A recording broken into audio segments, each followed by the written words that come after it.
Welcome to episode, what is this, 11 of Whispers from the Raven's Nest. Let me put my phone on Don't Disturb. So, I wanted to jump on and just kind of speak about my week and some stuff that's been on my mind. And actually, I realized I didn't post last week. I thought I did. So I have, this is episode 11. I actually had recorded something that was possibly going to be in episode 11, I think.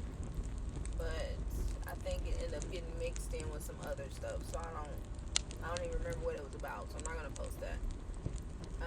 And then I have episode 10. I just didn't finish editing it and uploading it. I'm not quite sure. I've been a little resistant the last 2 or 3 weeks, quite honestly, to posting stuff, because I realized I haven't posted in 2 or 3 weeks on my Instagram. I was thinking about that, and when I thought about sitting down and do it, I just felt this resistance, and I had to be honest with myself. I think it's a combination of things. Some things is fear around a shift that's happening, that's coming, and being seen more, witnessed more, heard more. And I'm choosing to hold space for myself in that, knowing that's part of the reason is why things and what's been coming up. And so, and then also I've been feeling a shift also in wanting to post different things on my Instagram. I haven't started my business YouTube yet. I've just been focused on being consistent with this, and then getting back kind of, back in the flow of, I've just started back up my classes that I had to pause for my accident. And then just finished some course offerings. I'm in the middle of one. I'm on a pause for our integration month. And then we go back to part 2 and just a whole bunch of other things that I'm doing.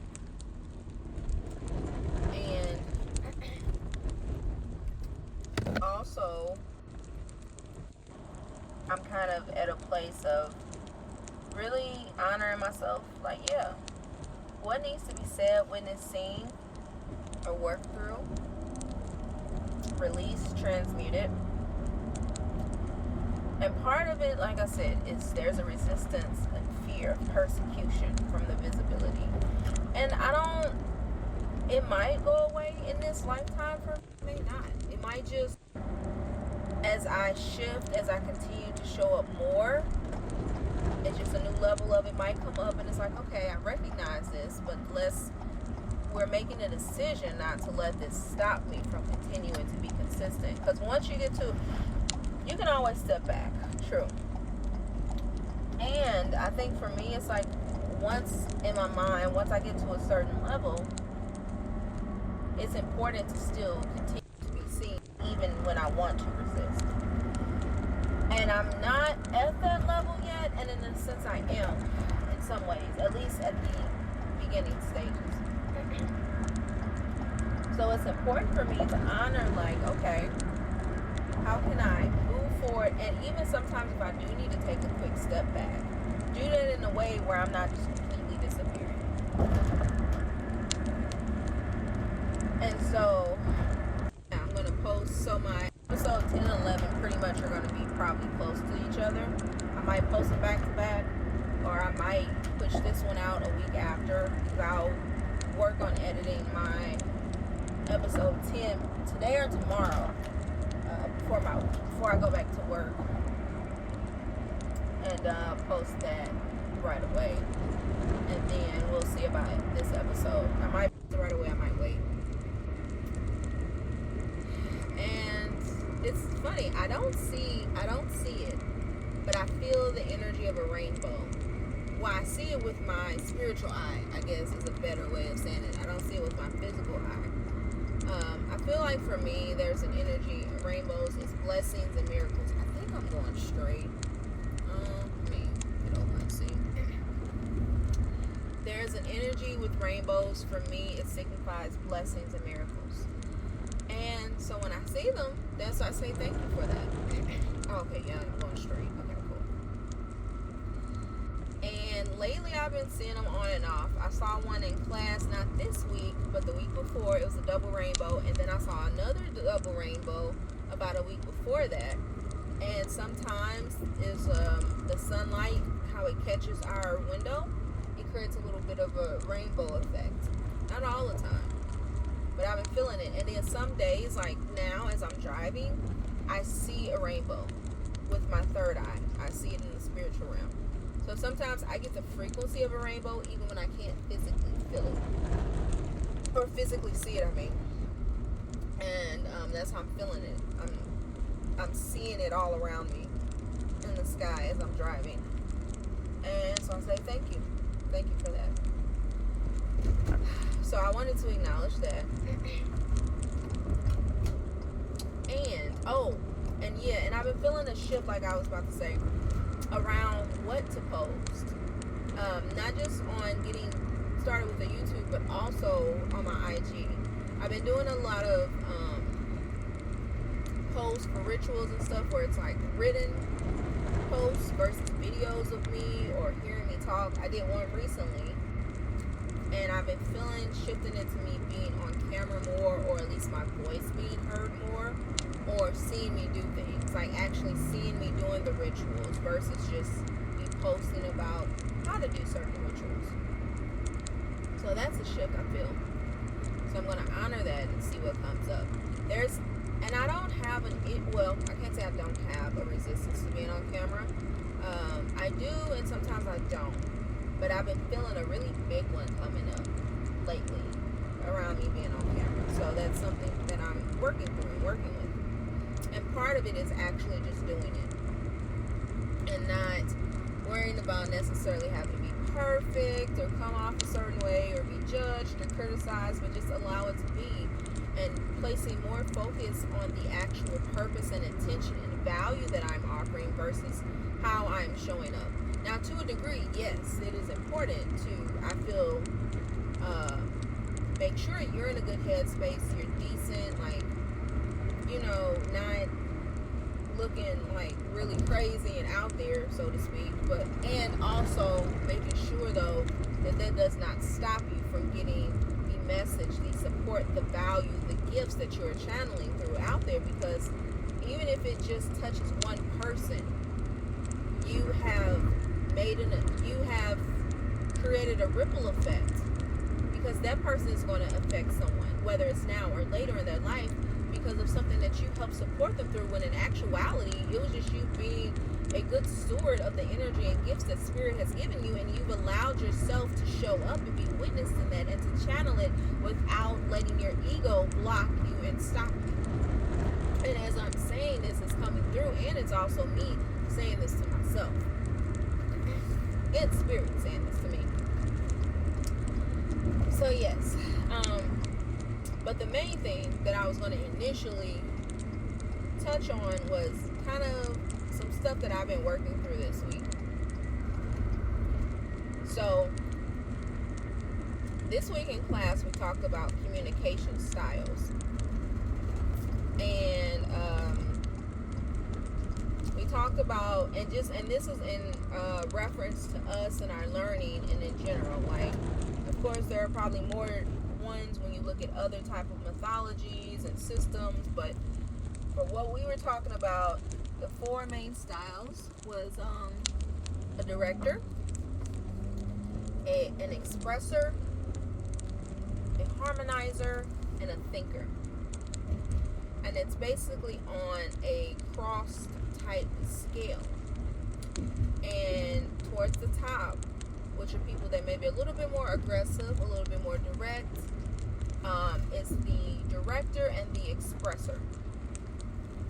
Now, for this quadrant on the left side, which is someone who's more aggressive and goes more by facts, or speaks more based on that way, is more of a director. On the right side of it, someone who is a little bit more direct, aggressive, but also goes by feelings, is the expressor. On the bottom of the quadrant is someone who's a little bit more passive to assertive. And on the left side of that is the thinker, who goes by facts, and they are not as aggressive. And then on the right is the harmonizer, someone who is not as aggressive, and they go by emotions.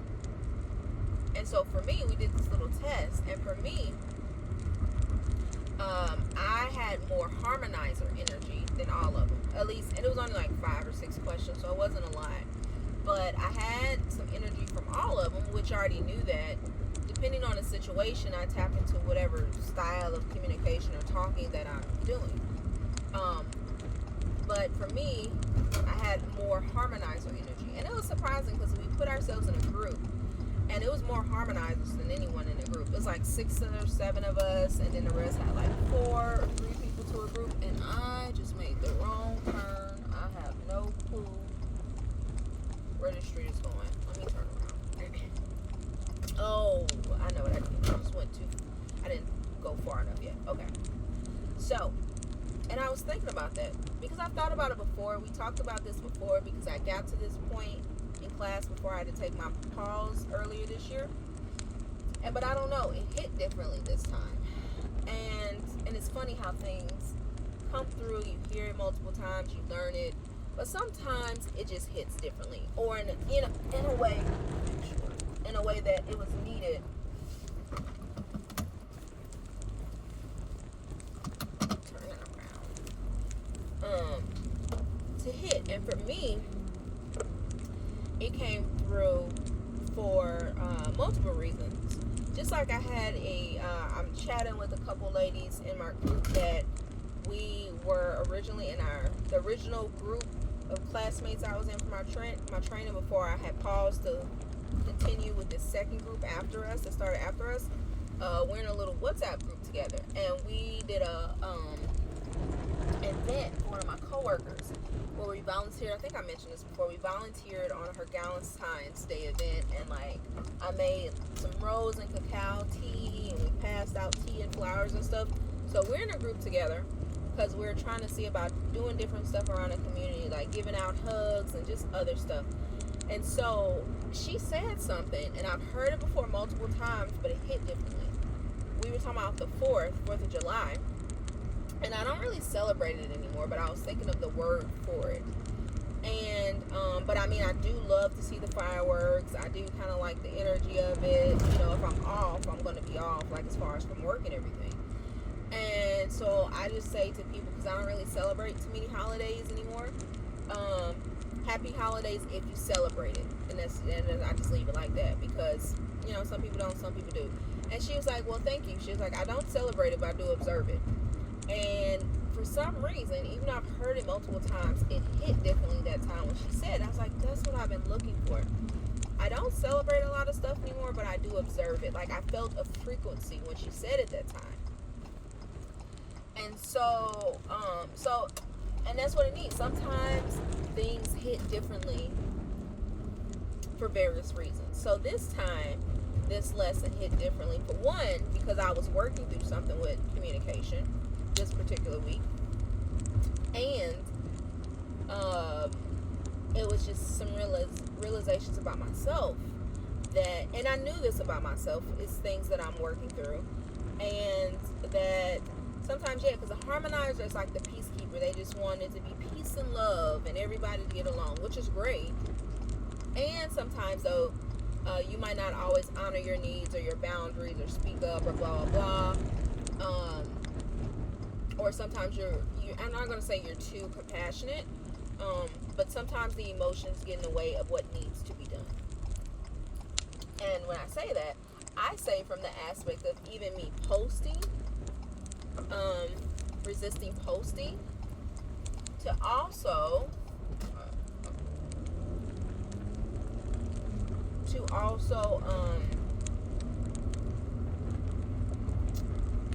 sometimes in a situation, it's important to still say or do what needs to be done.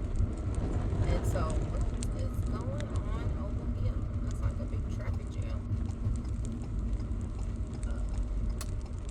Okay. And I was thinking about that because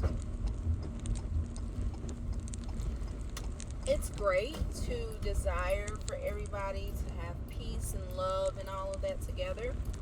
Um, but sometimes it's just not going to happen. Sometimes people aren't meant to get along in certain ways.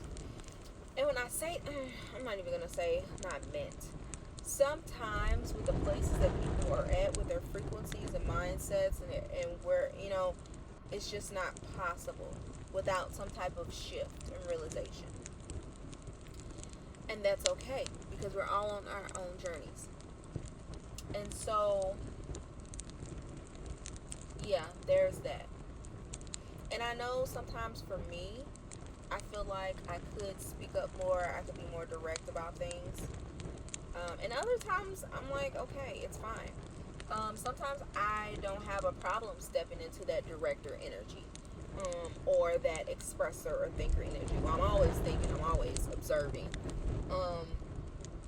And for me, I notice I'm a combination. And that's why sometimes it is hard for me to say things sometimes because I easily see things from multiple perspectives, including someone's point of view on something and their emotions and how they may feel and receive something. And at the same time, it's not for me to hold that. It's not my responsibility. But I acknowledge that about myself. And so, yeah. So, like, say for example, we were in a group. So the group I was in, it was two ladies, and we had to critique each other on our cover letters we were doing. We had to make generic cover letters for the track that we were training in, and we all had different like positions and tracks. And I noticed that about myself. I don't necessarily have an issue to a degree giving constructive feedback, even if it might not be received fully well. Now, if I'm in a situation that feels hostile, then maybe there might be some resistance to it, or I might not say it as easily, but I noticed that for the most part, because these are ladies I've just pretty much met like 2 or 3 weeks ago, because like I said, this is a whole cohort group that started after I started. And I've been slowly each week meeting different women and everything else. And last week, I sat with these two last week, and the energy, it was kind of stale, I'll be honest. And then towards the end, I noticed it kind of warmed up, and which is fine. I'm like, at the end of the day, I'm here to get what I need, and I also understand the aspect of y'all don't know me, really, and I don't know y'all. And so it's not like I'm just like I'm open, like I introduced myself, but I'm also about learning and answering questions and everything else and working in a group. And but this week we had to give constructive criticism. So it's like out of a 3, like 1 being this is not evident at all, 3 it is very evident, or 2 in the middle. We had to grade off a scale of 5 different things. And so like for the lady that I looked through, she had a couple 3s. She had one. I gave her 1.5, 2. Because a good chunk of it was there, but it was certain things that were not there evident. So it was like a 1.5, 2, and then I gave her a 2 on a couple things. And it wasn't like I didn't feel hesitant. Like I noticed a slight energy initially, but I was like, for what, So I basically said it, but I don't. When I get feedback, constructive feedback, it's not in a negative way. It's not in a condescending way. It's just like here. It's just in a very neutral way. And, she appreciated the feedback. She asked me to write it down so she had notes. And then we had another thing where, I gave my feedback on this. Like, you give really good feedback. And I've heard that multiple times because I noticed for certain things I'm able to step out of my emotions and really just say what it is and not really think about it. But I also learned, too, that's been from practice. When I feel like there may be conflict, I'm not always the best to easily jump into something when there may be conflict. But that's because of that harmonizer energy. I don't like chaos. I don't like conflict. I don't like drama. And other times, I'm fully okay with saying something, no matter how it comes off. Because at my core, at my foundation, when I speak to somebody, it still has a level of respect, even if it comes off kind of cold or harsh or direct. And it's not often that I get like that, for real. Um, I'm working with probably one of the biggest emotions that I'm still working with is my anger. Anger, grief a little, but not for real.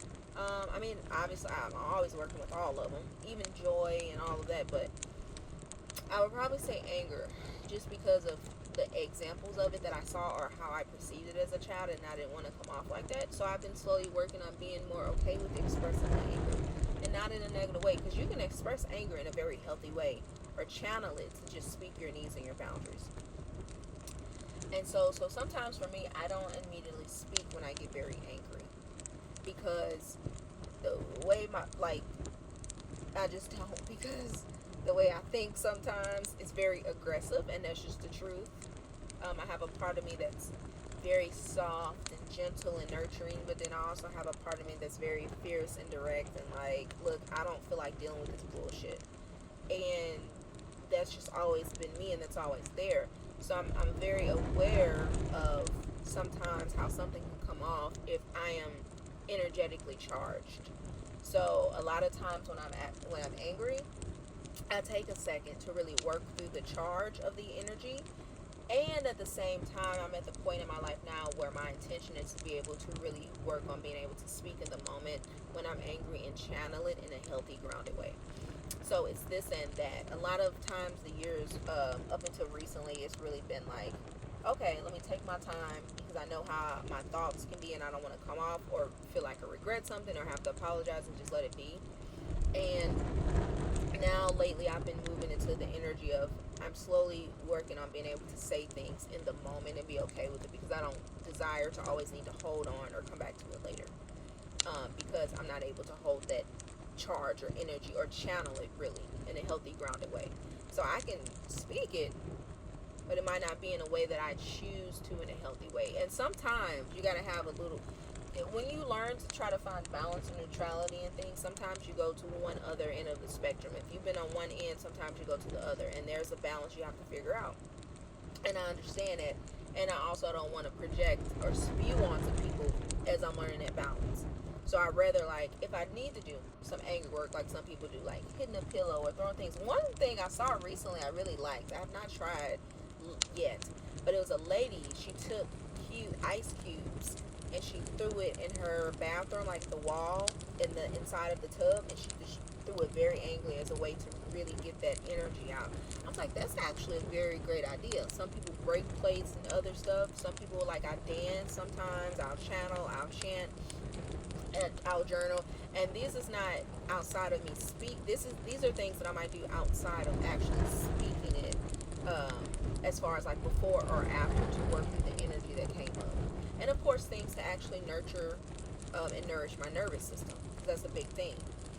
So yes, speaking it, but I'm just saying things outside of that I might do that helps to support that energy being moved or transmuted.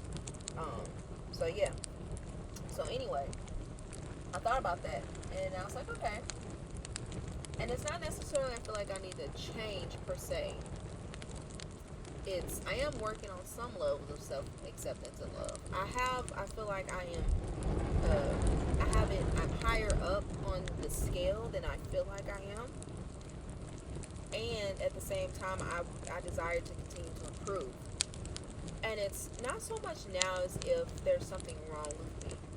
It's more so much as I desire to be able to show up fully, authentically, fully sovereign in my most sensual, authentic, loving, grounded, courageous, sweet, kind self, graceful, abundant, prosperous self. Not in a perfect way, but just in full alignment with who I am. And sometimes for us, we have different things to work on so that we can get to that place if that's what we desire. So for me, certain things, it may be speaking up more or speaking differently so that I am not holding a charge, I'm not holding the energy, or, it's certain things are not taking up space in my mental, emotional, spiritual body, physical body, in my life, or whatever it may be. That's just part of my work. Some people don't have a problem saying things as it is. And I will say there is a difference between being direct and respectful and just being outright respectful. Like, a lot of people confuse being real with being disrespectful. It is a complete difference. You can be very real and direct with somebody and not be disrespectful. I will say that. That irritates the fuck out of me. I will be very honest. So, it is a difference. And it's also a process that we have to learn. You know? So, so anyway, the situation this week with me and my boys, because we have a neighbor that they park their cars a lot. Well, let's just say this. There was an assumption, because it's always cars in front of our place a lot of times. When we first moved, it wasn't as much, and then we started to see cars that would park in front of our place and move, and then it started to increase. In the last 4 or 5 days, our neighbor parked, he has this big, giant SUV type thing in front of our place. And it's been sitting there the last 4, maybe, what's today? I don't know. But probably the last 4 days or something. It hasn't moved. So I'm looking, and the last few days I've been working, and I had class. I'm like, okay, and I'm noticing it. And so I'm just getting like, I was already annoyed with the fact that it's always cars in front of our place. And there's the part of me too, not necessarily the harmonizer, maybe it is the harmonizer, but maybe it's also the part of me that's very logical, because I'm very emotional and very logical, and I'm able to really look at both aspects. The fact that I already know this is not illegal. It's not illegal what they're doing. And I'm getting our mail, as far as I know, because I heard one day when I was taking a bottle of water out to the mail guy, he was talking to somebody else that was there. Was some people working on like our lawn or whatever. Something about if a car blocks the mailbox, he can't deliver it. And I didn't really go into it too much. I just gave him his water and I went back inside. But it came to me because it's a couple times those cars have been blocking our mailbox, like driven up to in front of the mailbox. And so I called him today and I asked him, because I decided today, I'm like, okay, I don't know what's going on. I did make some assumptions. I didn't like put it off or any, like project it per se. But I was getting very irritated, extremely irritated. And so I went next door today to see if the guy or the lady of the house, the wife, was home. And they weren't there, but I guess like a grandma or an aunt or somebody watching the baby was there. So I asked if she could let one of them know, ask them to come next door. And it's about him having his SUV parked in front of our place. And so I went, and then I caught the mail guy today, because usually I don't catch him, because I wanted to ask him specifically, has there been a time you have not been able to deliver our mail, just to say if that needs to come up in the conversation about our mailbox being blocked too. And he said he didn't remember offhand. He knows sometimes he can't deliver some mail, but he didn't remember for us specifically. And he told us, like, for our neighbors next door specifically too, he just mentioned like how their car was parked, because they take up like a lot of space. They have a lot of cars over there. So they have all of their driveway, they have the space in between us, and then sometimes parked in front of our place. And so he was like, the way their car is parked over there today, he couldn't deliver it because it's blocking the mailbox. So, and they don't get out, they just pull up to do it. So, I was like, okay. And so, once I saw he had moved his car, he didn't come say anything yet, but I saw that he had moved his car. And I was like, okay. And I was wondering, was it going to come over and say anything? And so I'm taking care of some stuff on the computer or whatever, and then I'm getting ready to start getting ready for an appointment, and then he knocks and we talk about it. And so basically the conversation, it was fine. But because he was like, yeah, somebody came over or whatever. I was like, yeah, I came over and I talked, because I told him, like, your car has been parked in front of our place the last 4 or 5 days, and I've noticed other cars there. So we talked about it and got like some clear understanding around it, and it was fine. And I could also tell that it wasn't, I'm not gonna say it was fully uncomfortable, but it was slightly, because sometimes, like I said, I don't like possible conflict. When I'm kind of pissed, I don't really care. Like, it's a part of me that does not care. And at the same time, I think it's a part of me too. I'm not even gonna say I don't care. It's a part of me, when I get to a certain level of irritation, I can speak clearly and not worry about any emotion on how it's received, but it's just like, it is what it is. And I think a part of me is okay with it, because like I said, I don't hit below the belt. I don't disrespect when I talk to people. Now, how it might be received, that's a different thing.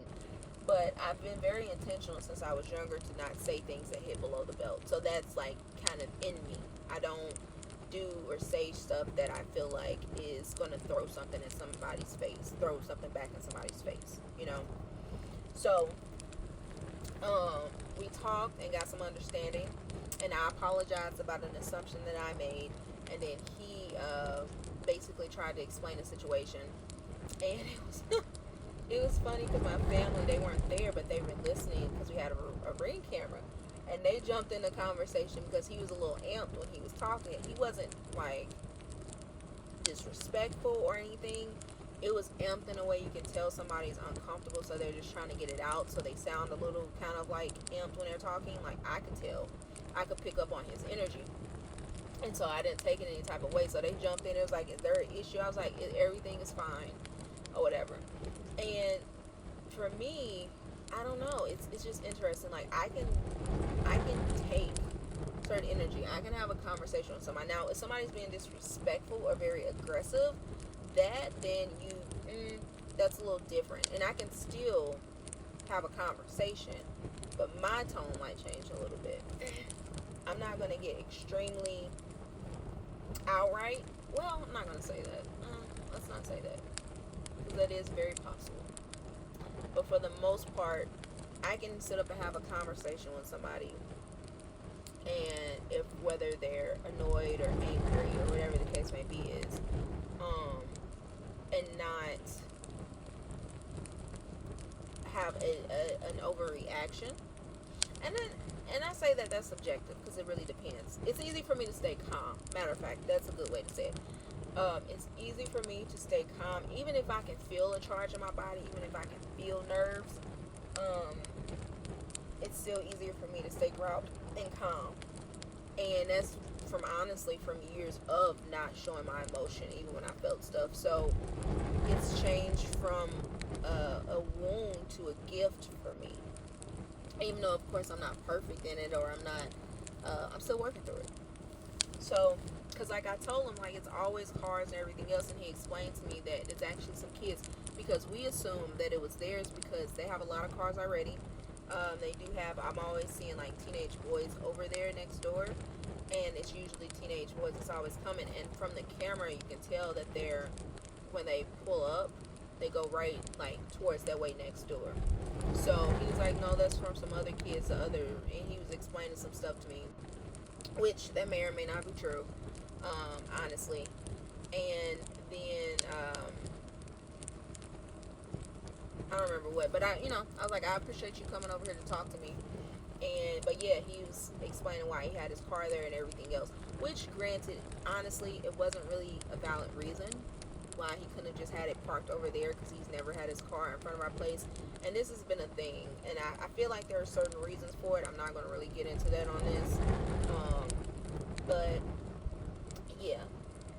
And for me, I think certain things like that irritate me more. And it's not, like I said, I don't mind it sometimes, because for one, it's a public space. I don't mind some people being there sometimes, but for the most part, it shouldn't be a daily habit, or almost where it's always a car in front of our place. Really, just like I'm not going to constantly park in front of somebody else's house all the time. That, for me, that's inconsiderate, because you don't know what they have going on, why they might have that space for, if they have guests, or whatever the case may be is. And it's just like, why? What does it need to be? Oh, it's about to rain. I'm about to go ahead and go home. So I can chill out.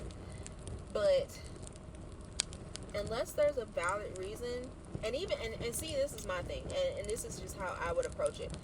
If I was to need to have my car in front of somebody else's place, or somebody moved in, and I know I do this, I would have a conversation with them. Or, like, he could have left a note, like, hey, my car is acting weird, I got to sit here for a few days for the gas, or whatever, I'll move it then, or say something. But to just do that, and it's other stuff to it, it's not just that, but to just do that right in front of our place when you got all that space over there and everything else, to me, that is inconsiderate, and that's disrespectful. Ooh, it is this weather starting to pick up. So, for me, it was a thing, because I was getting irritated, and it was just like, okay, let's just go have a conversation, boo-boo. let's just go have a conversation. And even if it is uncomfortable, if it's needed, so come. And even if it's needed, because then there's more understanding. And I hate to say it like this, but sometimes people just try to push your buttons. And because I chatted with somebody, I'm like, am I tripping? Am I overreacting about this thing? And that's because there's a part of me that's very logical, and there's an emotional part of me. So, and I talk to somebody I trust. It's like, no, you're not, because your space is constantly being encroached on, and so no, there's a certain level to that where that is inconsiderate and everything else. So yeah, I know that he is, and then there's another car that is there sometimes that is one of his families, but it's not always there. So it's supposedly. So we talked about it, so it's fine. But another thing that came up was when I was talking to the lady in class. One of the ladies, that she had more of a director energy, kind of more assertive to the point, and we had to read this letter. We basically had like 4 scenarios they put on our table, and this is work scenarios and how we would handle certain situations. And I picked the one. It was like, you made a mistake at work, you knew you only been there a few weeks, you made a mistake, and that caused the deadline to be pushed back or missed. And it's basically, how would you handle taking accountability and the solution. So I honestly just wrote down how I would honestly address it, like times I've made mistakes before. And it was like, in there, it was like 2 apologies, like, hey, I apologize, I did this, for my point on this, I've already reached out to people, I've got the new date, blah blah blah, basically just giving an update for the manager. And at the end, it was like, apologies again, have a blessed day, and I left it at that. So it was just like 2 apologies, and it wasn't like in a negative or desperate way. It was just honestly just our talk, like, okay. And she, and we were critiquing, and she was like, yeah, you apologize too much. And which in actuality, I can see where it would come from saying that from twice. But in that instance, I don't really think that it necessarily was. As far as that, let me pause so I can. Okay. I'm not sure if this is. Well, let's not. Let's just start from where we're at. I'm not sure if it cut off the recording or not. But. And in that instance, once I thought about it, I was like, I don't know, if it's necessarily too much. Now, don't get me wrong. I do feel like sometimes I put in filler words with things or extra words versus sometimes just getting to the point. So in that aspect, I agree. And I agree on the aspect of maybe I do apologize too much. I like sometimes have to do it out of politeness. And I've gotten a lot better with it. I honestly don't do it like I used to years ago when I was younger. But every once in a while, I do still catch myself apologizing when in actuality, I really don't need to. So that's something I've been working on. I've gotten a lot better with it. So I'm very intentional for the most part about not doing it excessively, but sometimes I do. So we talked about it, whatever. But then she made a comment, and I didn't get in a negative. I didn't get in like a negative type of way she meant it when she was walking out. She was like, yeah, she mentioned how somebody at the store apologized to her like 5 times when it wasn't even his fault. And then I mentioned how, well, yeah, sometimes, especially people in the service industry, sometimes they do kind of develop a habit of doing that. And then she was like, and then sometimes it can make you look weak to do that, and then how some people can take advantage. And I thought about it, which I do agree. I do agree some people will definitely take advantage of that. Some people will definitely think that makes you weak. Where's my car keys?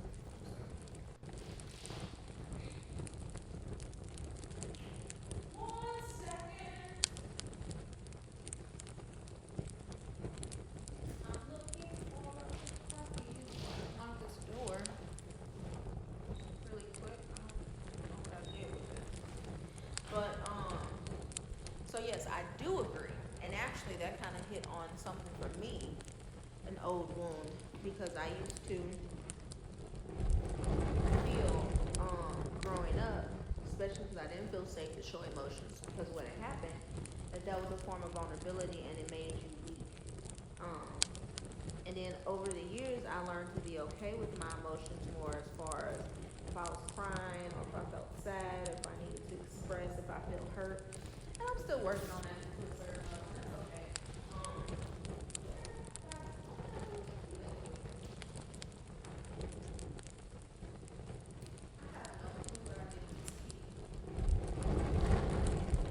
Um,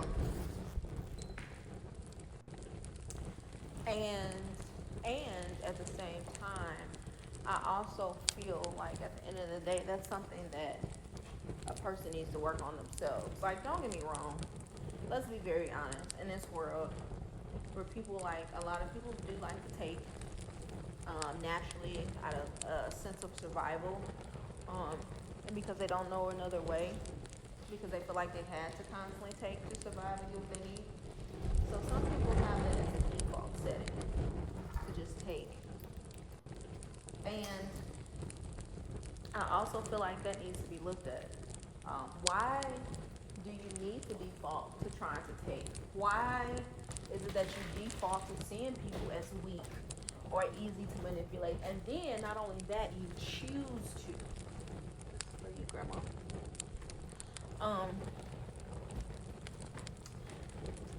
And you choose to. I should like, that's okay.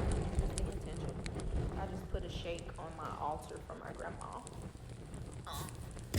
I just had these butter pecan milkshakes, vegan milkshakes at this place I like. It's their weekly special. My grandma loves butter pecan, so I got one for me. I'm gonna sit it on my altar for about an hour and then I'm gonna drink it.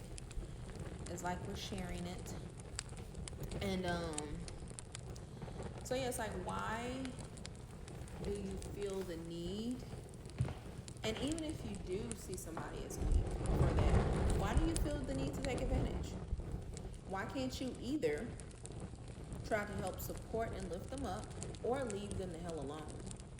That's a great option too, you know. Like, you don't have to bother them. You don't have to be in their energy or space to try to take anything. If you're not going to help support or have positive intentions, why don't you just leave them the hell alone? That's a wonderful option, you know.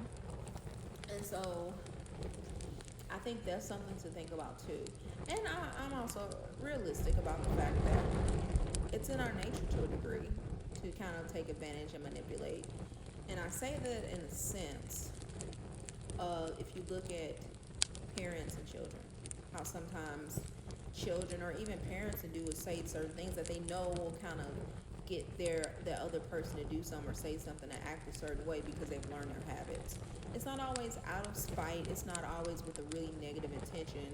It's just sometimes how they've learned to do things. Or if you have a partner and you've learned their habits and what you can do to get them to do certain things or say certain things, or vice versa, or siblings, or so I also say that with that realistic point in mind. I feel like that's something we all have to work through to a degree. And I also feel at the same time that when it comes to a point when you can see this and you're intentionally doing this to a degree, to take from somebody, to pull from them, to bring them down, that's something that you need to look at. That's not the other person's fault. So it's not my fault that if I do choose to apologize more than once, that you see that as weakness, and then you're the type of person like, let me see what I can get out of them, let me manipulate them, let me play with them, let me press their buttons. What inside of you needs to have some type of, or try to have some type of power trip over somebody?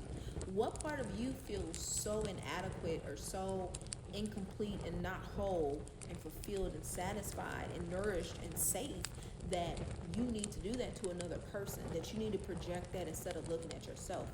That is what it comes back to me, honestly, as when I hear stuff like that and I see stuff like that. So it's just that's a you problem. Now, granted, there are going to be people that sometimes if they do take them as weak or extra sensitive, that they will try to take advantage. And so because of that, because of sometimes your nature, like me, I'm a highly sensitive person in multiple ways, levels and layers. Not so where I can't handle emotions, but like literally, like they say, the highly sensitive person. I'm a very energetically sensitive, and on different levels. So, and sometimes I am more soft spoken and kind and quiet and reserved and everything else. So I'm also realistic of the fact that because of that, because everybody that tries to take advantage, they're not going to automatically just shift and decide not to. There are going to be people that still try to. And so I also acknowledge me as all I am. There might be times where I might have to deal with a little extra BS, and not necessarily deal with or take it, but what I mean is I might have more energy in that aspect come my way, possibly. That maybe I might need to, like, okay, maybe I need to put up a boundary a little bit more over here. Or maybe because I don't come off as aggressive. So like sometimes because some people come off as aggressive, it automatically deters someone. So they don't even try. Versus there might be people that try with me. And honestly, it's not even just aggressive. You might have some people that's the opposite, that because somebody is so aggressive, they're going to try to press their buttons.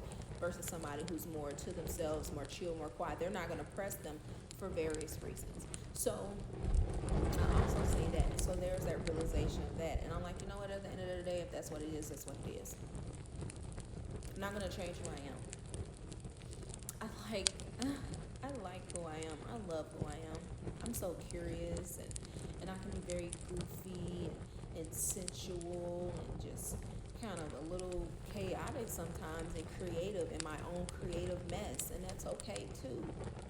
And I can also be very direct or take the spotlight when needed, and sometimes I like to just be comfortable in what I wear and how I adorn myself. Other times I like to just do a little extra. I like my dark green lip color, dark brown, or even my black, which pops really nice with my skin tone and how I choose to wear it, and it looks very beautiful on me, or my bendies, or whatever the case may be is. And at the same, and so I'm a masterpiece and I'm a work in progress at the same time, and that's okay. I'm a mess, and at the same time, I'm not. You know, and the more I'm on my journey, which is part of self-love and self-acceptance, I become more and more okay with who I am, how I speak, how I walk, how I breathe, just me. And at the end of the day, I think that's what matters. I think at the end of the day, whatever our choices are, when you wake up, if you're okay with yourself, and when you go to sleep at night, if you're truly, and I mean genuinely, okay with yourself, do you. And still have consideration for others. I think that's important. So I kind of wanted to talk on those couple things. For one, because I haven't recorded, I guess, in about a week or so. I don't even know when I recorded episode 10. Like I said, the last 2 or 3 weeks have kind of been blurred with a lot of stuff going on, stuff I've been working through, and stuff that needs my attention, and that's okay. It's totally okay. So, I'm trying to see, is there anything else that feels like coming up? I don't really feel like this is getting pretty hungry.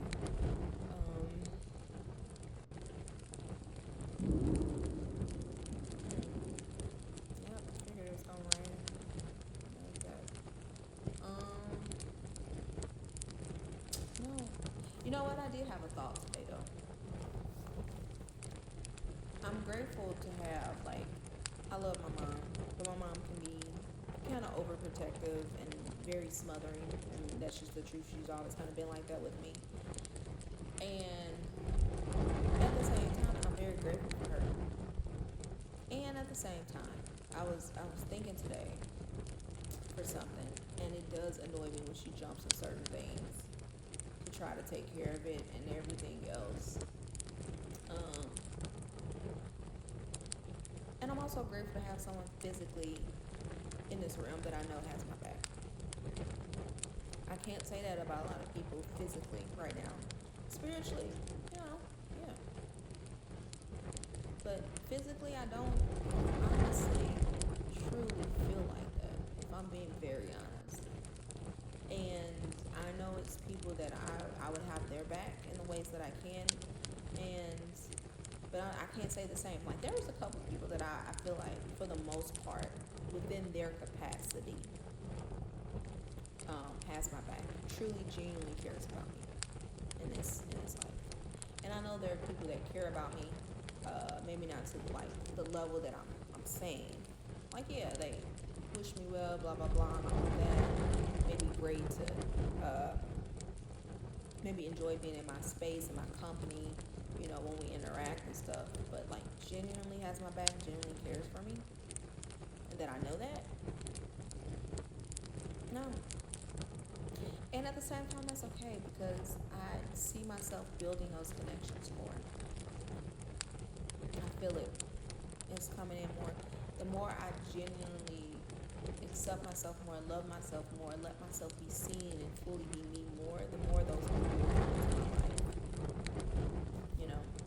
And it still might not end up being a whole bunch of people because I'm not really one to share myself with a whole bunch of people in that way, in that intimate capacity and way. But I don't know. You never know. You never know. I'm also open to establishing those beautiful, deep connections with people. I desire to have relationships with people where we can be goofy and play, and we can literally come over each other's place and take a nap, or have very deep, heavy, and yet supportive conversations, or we can grow together in whatever way it is. And I'm not talking about just a romantic relationship. I mean platonic relationships, friendships, maybe even some with family. Like I have one person family wise outside of my mom that I can really think that I feel like we've always had for the most part, deep connection, deep relationship. I have had others where we've had good relationships over time, and it's not as strong as it was or anything else. But I do have one person, and I hope our relationship continues to grow. And but yeah, in business relationships too. Like I'm honestly looking forward. Ooh. And as I said, that just made me cry. I feel like this energy just moved in me, in my heart, and this like sense of like joy or peace or happiness or something.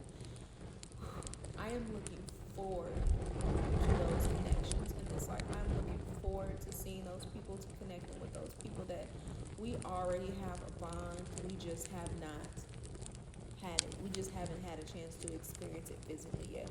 And I've had those. And don't get me wrong, I've definitely had those relationships when I was younger. Like I had people in high school that I was really close with, like literally. I had somebody that they would come over, we would literally just smoke, chill, listen to music, and we might just take a nap. They might be on the floor, I might be on the couch, we might be on the other couches, and like, so I mean I've had close relationships. I haven't really that I really say lately too much in some degrees. And I desire that more, and I'm allowing space in my life for that, for the ones that are really worth me investing my time and energy in and having that capacity for it. Because a relationship period, but especially a very intimate, deep one, it takes consistency. It takes devotion to be able to show up for it. Now, what that looks like, don't get me wrong, it doesn't have to be we need to talk every day or all the time or see each other all the time, because that's honestly not me. I'm not even gonna say I don't have. And I don't know. As things are shifting, I'm not quite sure. But up until now, yeah, I have times where, yeah, it might be a week or two specifically. We might be in the middle of doing something big, so we're constantly seeing each other every day. We're hanging out and blah, blah, blah. But for the most part, I'm not the type of friend you're going to speak to every single day, all the time. Sometimes, sure. Might send a quick text, or you might see multiple days in a row for whatever reason. But for the most part, that's just not me, or I'm not like that with a lot of people, and that's okay too. And I require nice amounts of time, pockets of space and time regularly with myself, for one, and to be able to do the work that I need to do internally, externally, for my divine assignments that I'm being called to show up for. So, like some people, they're just being around people all the time, every day, that's part of them, and they're